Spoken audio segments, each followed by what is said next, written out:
Good evening, everyone. Thank you so much for joining me today. I'm going to go ahead and present my Capstone Project. This is a really important project for me because it involves children, and I do have a son myself, and I feel like I should spread more awareness on how I truly feel about children becoming victims and what the sentencing laws surround child abuse. Before I get started, I do want to introduce my sister Jennifer, that's here today, my husband Ivan, and my sister Jasmine. Thank you so much for being here. You're welcome. So let's get started. Children are our most vulnerable citizens, and violent crimes against them leave lifelong scars. While laws have improved, serious gaps remain in sentencing consistency, offender accountability, and institutional responsibility. This presentation outlines key reforms to strengthen child protection laws nationwide. And here we have that 1 in 5 girls and 1 in 13 boys are sexually abused. So this shows you that this type of abuse doesn't just happen to just girls, it happens to boys too. And I feel like we need to spread a little bit more awareness on that, because a lot of people think, well, it won't happen because I have a boy, but it can happen, because here I'm showing that 1 in 13 boys are sexually abused in the United States. Child exploitation is rising fast as well.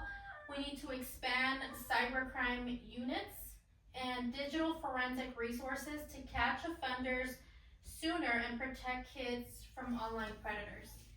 So I feel like our law enforcement should improve, and more of these cybercrimes units should be available in each police department, and have them specifically just focus on this.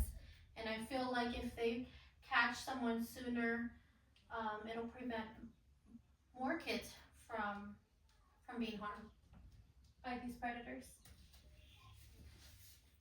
Sentencing for crimes against children varies too much across states. National minimum sentencing guidelines will ensure these crimes get serious punishment. And I feel like they should remove lenient lower end sentences, because if an offender gets a lenient sentence, that means he'll reoffend and more children will be harmed. So I feel like they need to get stricter around that across states. Many survivors delay reporting abuse due to trauma. By extending or eliminating statute of limitations, we give victims a fair chance to seek justice when they're ready. Most of the time, children don't come forward, either because they're embarrassed of what happened to them, they're afraid, they don't want to share the details with others. But I feel like it's okay for them to share their abuse when they're ready, but I feel like they should remove the statute of limitations, because that doesn't give children a fair trial. Institutions like schools and churches have historically failed to protect children. Tougher penalties for negligence or cover-ups would force them to take child safety seriously. So here on these images here, we have a school on the top, and I feel like schools are actually one of the first ones to notice child abuse. Sometimes they either ignore the signs, or they see the signs and they'll file a police report and a CPS report to Child Protective Services, and sometimes this agency will fail the child or the family as well. They tend to close the cases sooner than rather doing deep investigations, and I think that kind of hurts the child in the long run, because then they feel like justice wasn't sought for them. We also have an image of a church, and I feel like that's really important because, you know, you've seen controversies online and in the news of pastors or church staff taking advantage of children, and sometimes these churches just brush it under the rug and move the pastor to a different church so people can just forget about what happened. Law enforcement, prosecutors, and judges need trauma-informed training, as well as child protective training to improve investigations, prosecution, and victim support in these sensitive cases. As technology evolves, so should our laws. Harsher penalties and distributing child exploitation materials and more forensic resources will stop some offenders. I feel like we shouldn't have lenient sentencing for these type of crimes, because what happens most of the time, they serve their 2 or 5 year sentence, they get out of prison, do the basic requirements to be eligible for parole, and what do? They reoffend.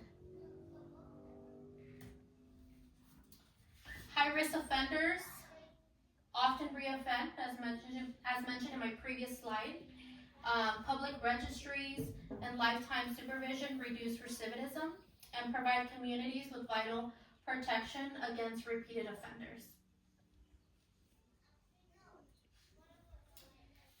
Some worry stricter sentencing causes prison overcrowding or hinders rehabilitation, but protecting child victims must come first, while offering rehabilitation when appropriate. In the image above, we have an image of just some inmates in a facility, and it looks like it's overcrowded, but I feel like we should protect our victims, our child victims, by all means, and I feel like we shouldn't worry about the prisons being overcrowded. If anything, I feel like the state should invest more money in creating larger prisons to meet the capacity. Stronger sentencing, better training, tougher digital crime laws, and holding institutions accountable. Together, these reforms can create real, lasting change for child safety. On this slide here, you'll see the reoffense rates for different types of violent offenders. Down below, we have child molesters, sex offenders, non-familial, family member offenders, violent physical abusers, and internet predators at the end. This chart highlights the alarming reoffense rates among offenders of violent crimes against children. And what stands out here is that child molesters have a reoffense rate of over 50% here, and followed closely by non-familial, which is not too much of a difference here. This data reveals a serious gap in our criminal justice system. Ability to prevent repeated harm supports the need for stronger sentencing, community monitoring, rehabilitative resources to protect these children. These are the sources I use covering sentencing laws, recidivism, child abuse reporting, and digital crime legislation. And this has concluded my presentation. I am open for any questions that you might have. What is the age limit to report abuse in Nevada? So in Nevada, the victim has until their 28th birthday to repeat the crime as a minor. I'm sorry, to report the crime as a minor. What are signs that the child is being abused? Some of the signs where you can see where child is getting abuse is, I would say, isolation. Them isolating themselves from other children, them not doing well in school, overly emotional outbursts, and yeah, I would say those are the top couple ones that I have on the top of my mind. In the state of Nevada, where do you report a crime? So in the state of Nevada, if you would like to report a child sex crime, you would go over to your local jurisdiction. So wherever the crime occurred, that's where you would file the police report. Once you file that police report, you would go over to the Washoe County District Attorney's office and talk to one of their staff so you can get assistance on how to build upon that case and prosecute the case. Do you feel like the state of Nevada